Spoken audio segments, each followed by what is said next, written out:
place. Senator. Can I clarify this? That's just simply not true about Barack Obama. He did not say he'd sit down with Ahmadinejad. The fact of the matter is, it surprises me that Senator McCain doesn't realize that Ahmadinejad does not control the security apparatus in Iran.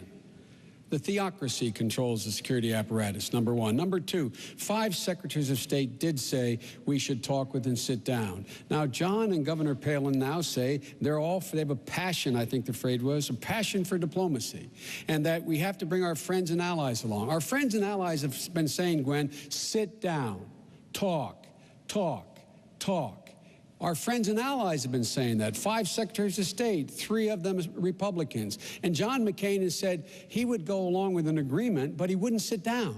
Now, how do you do that when you don't have your administration sit down and talk with the adversary? And look what President Bush did. After 5 years, he finally sent a high-ranking diplomat to meet with the highest-ranking diplomats in Iran, in Europe, to try to work out an arrangement. Our allies are on that same page. And if we don't go the extra mile in diplomacy, what makes you think the allies are going to sit with us? And last point I'll make, John McCain said as recently as a couple weeks ago, he wouldn't even sit down with the government of Spain, a NATO ally that has troops in Afghanistan with us now. I find that incredible. Governor, you mentioned Israel and your support for Israel. Yes. What has this administration done right or wrong? This is the great lingering unresolved issue, the Israeli-Palestinian conflict. What have they done, and is a 2-state solution the solution? A 2-state solution is the solution, and Secretary Rice, having recently met with leaders on one side or the other, they're also still in these waning days of the Bush administration trying to forge that peace, and that needs to be done, and that will be top of an agenda item also under a McCain-Palin administration. Israel is our strongest and best ally in the Middle East. We have got to assure them that we will never allow a second Holocaust, despite, again, warnings from Iran and any other country that would seek to destroy Israel, that is what they would like to see. We will support Israel, a 2-state solution, building our embassy also in Jerusalem, those things that we look forward to being able to accomplish with this peace-seeking nation. And they have a track record of being able to forge these peace agreements. They succeeded with Jordan. They succeeded with Egypt. I'm sure that we're going to see more success there also. It's got to be a commitment of the United States of America, though, and I can promise you in a McCain-Palin administration that commitment is there to work with our friends in Israel. Senator. Gwen, no one in the United States Senate has been a better friend to Israel than Joe Biden. I would have never, ever joined this ticket were I not absolutely sure Barack Obama shared my passion. But you asked a question about whether or not this administration's policy had made sense or something to that effect. It has been an abject failure, this administration's policy. In fairness to Secretary Rice, she's trying to turn it around now in the 7th or 8th year. Here's what the president said when we said no. He insisted on elections on the West Bank when I said and others said and Barack Obama said, big mistake. Hamas will win, you legitimize them. What happened? Hamas won.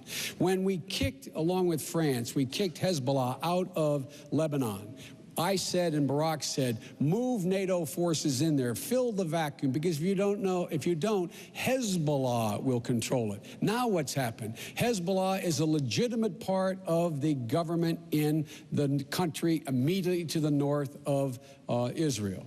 The fact of the matter is the policy of this administration has been an abject failure. And speaking of freedom being in the march, the only thing on the march is Iran. It's closer to Obama. Its proxies now have a major stake in Lebanon as well as in the Gaza Strip with Hamas. We will change this policy with thoughtful, real, live diplomacy that understands that you must back Israel in letting them negotiate, support their negotiation, and stand with them, not insist on policies like this administration has. Has this administration's policy been an abject failure, as the senator says, Governor? No, I do not believe that it has been, but I'm so encouraged to know that we both love Israel, and I think that is a good thing to get to agree on, Senator Biden. I respect your position on that. No, in fact, when we talk about the Bush administration, there's a time, too, when Americans are going to say enough is enough with your ticket on constantly looking backwards and pointing fingers and doing the blame game. There have been huge blunders in the war. There have been huge blunders throughout this administration, as there are with every administration, but for a ticket that wants to talk about change and looking into the future, there's just too much finger pointing backwards to ever make us believe that that's where you're going. Positive change is coming, though. Reform of government is coming. We'll learn from the past mistakes in this administration and other administrations, and we're going to forge ahead with putting government back on the side of the people and making sure that our country comes first, putting obsessive partisanship aside. That's what John McCain has been known for in all these years. He has been the maverick. He has ruffled feathers, but I know, Senator Biden, you have respected him for that, and I respect you for acknowledging that. But change is coming. Just looking backwards, Senator? Look, past is prologue, Gwen. The issue is, how different is John McCain's policy going to be than George Bush's? I haven't heard anything yet. I haven't heard how his policy is going to be different on Iran than George Bush's. I haven't heard how his policy is going to be different with Israel than George Bush's. I haven't heard how his policy in Afghanistan is going to be different than George Bush's. I haven't heard how his policy in Pakistan is going to be different than George Bush's. It may be, but so far, it is the same as George Bush's, and you know where that policy has taken us. We will make significant change, so once again, we're the most respected nation in the world. That's what we're going to do. Governor, on another issue, interventionism, nuclear weapons, what should be the trigger, or should there be a trigger, when nuclear weapons use is ever put into play? Nuclear weaponry, of course, would be the be-all, end-all of just too many people and too many parts of our planet, so those dangerous regimes, again, cannot be allowed to acquire nuclear weapons, period. Our nuclear weaponry here in the U.S. is used as a deterrent, and that's a safe, stable way to use nuclear weaponry. But for those countries, North Korea also under Kim Jong-il, we have got to make sure that we're putting the economic sanctions on these countries and that we have friends and allies supporting us in this to make sure that leaders like Kim Jong-il and Ahmadinejad are not allowed to acquire, to proliferate, or to use those nuclear weapons. It is that important. Can we talk about Afghanistan real quick also, though? Certainly. Okay, I'd like to just really quickly mention there, too, that when you look back and you say that the Bush administration's policy on Afghanistan perhaps would be the same as McCain, and that's not accurate. The surge principles, not the exact strategy, but the surge principles that have worked in Iraq need to be implemented in Afghanistan also, and that perhaps would be a difference with the Bush administration. Now, Barack Obama had said that all we're doing in Afghanistan is air raiding villages and killing civilians.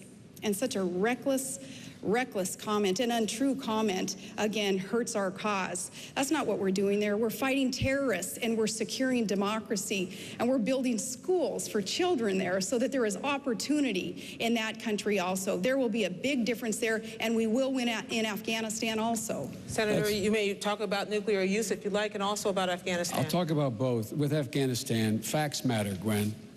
The fact is that our commanding general in Afghanistan said today that the surge principles used in Iraq will not, well, let me say this again now. Our commanding general in Afghanistan said the surge principle in Iraq will not work in Afghanistan. Not Joe Biden, our commanding general in Afghanistan. He said we need more troops, we need government building, we need to spend more money on the infrastructure in Afghanistan. Look, we have spent more money, we spend more money in 3 weeks on combat in Iraq than we spent on the entirety of the last 7 years that we have been in Afghanistan building that country. Let me say it again. 3 weeks in Iraq, 7 years, or 6.5 years in Afghanistan. Now, that's number one. Number two, with regard to arms control and weapons, nuclear weapons require a nuclear arms control regime. John McCain voted against the comprehensive nuclear test ban treaty that every Republican has supported. John McCain has opposed amending the nuclear test ban treaty with an amendment to allow for inspections. John McCain has not been the kind of supporter for dealing with, and by the way, let me put it another way, my time's almost up. Barack Obama, first thing he did when he came to the United States Senate, new senator, reached across the aisle to my colleague Dick Lugar, a Republican, and said, we've got to do something about keeping nuclear weapons out of the hands of terrorists. They put together a piece of legislation that, in fact, was serious and real.